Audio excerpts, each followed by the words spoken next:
शिवानी, बाळा बरी आहेस ना तू?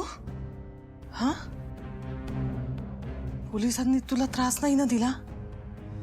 तू ये ये इथे बस, ये बस बस.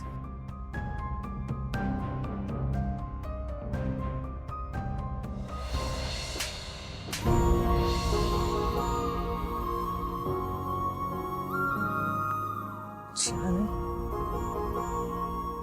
पाणी.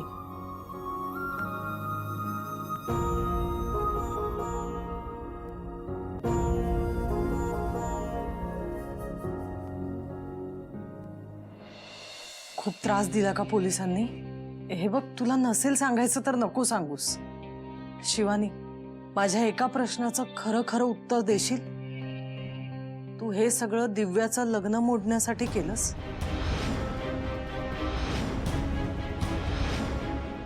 शिवानी, मला उत्तर हवंय. आई, हे सगळं बाहेरच्या माणसांनी म्हटलं असतं ना, किंवा त्यांनी माझ्यावर अविश्वास दाखवला असताना तरी चाललं असतं, मला काही वाटलं नसतं. पण तुला असा प्रश्न पडतोय, हसायलाच येतंय मला.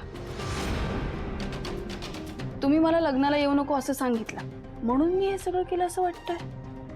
इतकी वाईट आहे मी? अगं, पण या सगळ्याचे काय परिणाम झालेत कळतंय का तुला? दिव्याचं लग्न मोडलंय, तुला जेलमध्ये जावं लागलं. तुला अंदाज तरी आहे का ग? तू त्या गुंडांबरोबर मारामारी केलीस, त्यांना पकडून देण्याचा प्रयत्न केलास, सगळं मान्य आहे मला. खूप मोठा पराक्रम गाजवलास तू, पण या सगळ्यामुळे दिव्याचं लग्न मोडलंय. आई, मी तसं केलं नसतं ना तरी हे लग्न मोडलंच असतं. म्हणजे? अगं, मी त्या गुंडांना नसताना मारलं किंवा नसताना थांबवलं तर ते दिव्याला उचलून घेऊन गेले असते. मी हे सगळं दिव्यासाठीच करतेय. मी पप्पांना प्रॉमिस केलंय. मी आत्ताही आशूच्या घरी जाऊन आले, त्या सगळ्यांची माफी मागून आले. मग काय म्हणाले ते?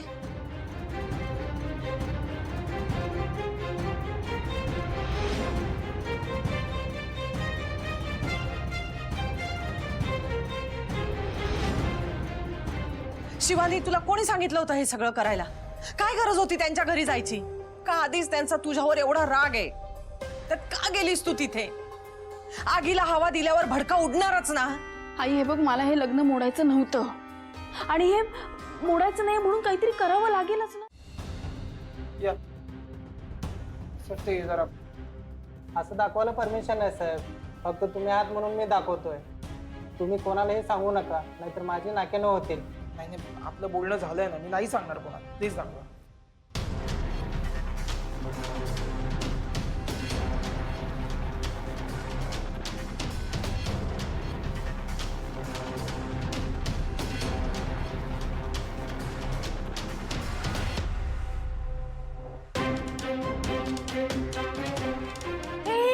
एक मिनिट, मागे करा हे. थोडं मागे घ्या. हा,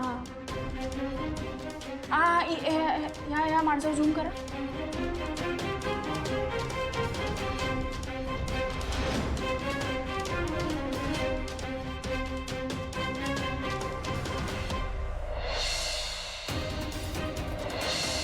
अरे, हा तोच आहे ज्या गुंडांना मी मारलं ना, त्याचा मास्क काढला तो हाच आहे. गुंडांचा मेन माणूस आहे हा. काय? हो तुला नीट आठवतंय ना? हो, मी खरंच सांगते, तोच माणूस आहे. तुम्हाला शोधायचं का? एक मिनिट.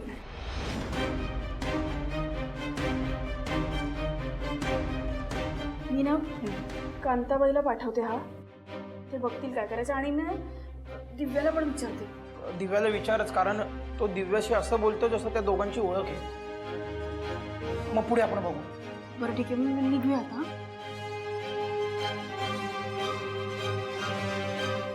हे लग्न होणं आपल्या मुलाच्या दृष्टीने म्हणजे आशूसाठी हे खूप गरजेचं आहे. एक विचार कर, त्या दिव्याला जर तिच्या आईने शपथ घातली असेल तर ती कसं सांगणार कोणाला काय? तुम्ही त्यांची बाजू का घेताय? सीता, मी कुणाची बाजू घेत नाहीये, मी परिस्थितीचा विचार करतोय. म्हणजे मला सांग, आपल्या गुरुजींनी आपल्याला काय सांगितलं होतं? या 2 महिन्यात जर आशूचं लग्न झालं नाही तर ते कधीही होणार नाही. मग काय कुठल्याही घरात त्याचं लग्न लावून देऊ का? आत्ता जे त्यांनी सगळे रागरंग दाखवलेत ना ते बघितलेत तुम्ही. मी काय बोलतोय ते समजून तरी घे. मला त्या घरातल्या कुणाशीही काहीही नातं जोडायचं नाहीये. त्यांनी फसवलंय आपल्याला. काय बोलते सीता? काय फसवलं त्यांनी आपल्याला? हा, अगं आपण त्यांच्या घरी गेलो होतो, ते आपल्या घरी आले होते, आपण कितीतरी वेळा एकमेकांना भेटलो, तेव्हा वाटलं आपल्याला कधीतरी ते आपल्याला फसवतायत म्हणून. काय बोलताय तुम्ही? मान्य आहे मला, मान्य आहे त्यांनी ही गोष्ट आपल्यापासून लपवून ठेवली. पण सीता, त्यांनी आपल्याला फसवलं नाही आणि त्यांनी ही गोष्ट आपल्यापासून लपवली याला काहीतरी मोठं कारण असेल. आपण ते समजून घेऊया आणि मगच आपण निर्णय घेऊया ना, बाकी काही नाही. बस बस झालं. मी आता दमलीये, झोपायचंय मला.